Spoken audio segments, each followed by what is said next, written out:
भाटापारा की रावण भाटा में पूर्व सैनिकों के द्वारा निःशुल्क संचालित भारत माता एकेडमी, जहां प्रतिभागियों को पुलिस, आर्मी, बीएसएफ, एसआई आदि पदों के लिए शारीरिक तौर पर तैयार किया जाता है, जिसमें अभी लगभग 70 प्रतिभागी हिस्सा ले रहे हैं। वहां आज क्षेत्रीय विधायक शिवरतन शर्मा निरीक्षण करने पहुंचे और वहां की व्यवस्थाओं को देखकर प्रशिक्षण देने वाले पूर्व सैनिक सुनील तिवारी सहित अन्य सैनिकों की तारीफ की।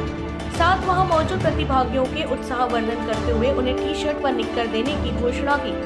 विधायक के द्वारा पूर्व में भी प्रशिक्षण की जरूरी सामग्री भी दी जा चुकी है।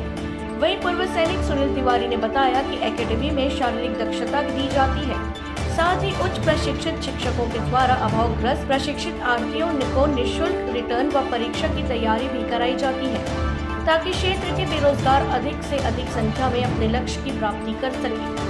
भाटापारा से अमृत साहू की रिपोर्ट। पहले तो मैं भारत माता एकेडमी संचालित करने के लिए हमारे जो सारे पूर्व सैनिक हैं, तिवारी जी हैं, साहू जी हैं, माननीय साहू जी हैं, युगल जी हैं, सबको धन्यवाद देता हूं कि इनने एक भाटापारा के क्षेत्र के बच्चों को अच्छा सर्विस का अवसर मिले, इसके लिए एक अच्छा प्रयास निस्वार्थ भाव से शुरू किया है। और निस्वार्थ भाव से जब इनने प्रयास शुरू किया है तो निश्चित रूप से इसका लाभ बच्चों को मिलेगा।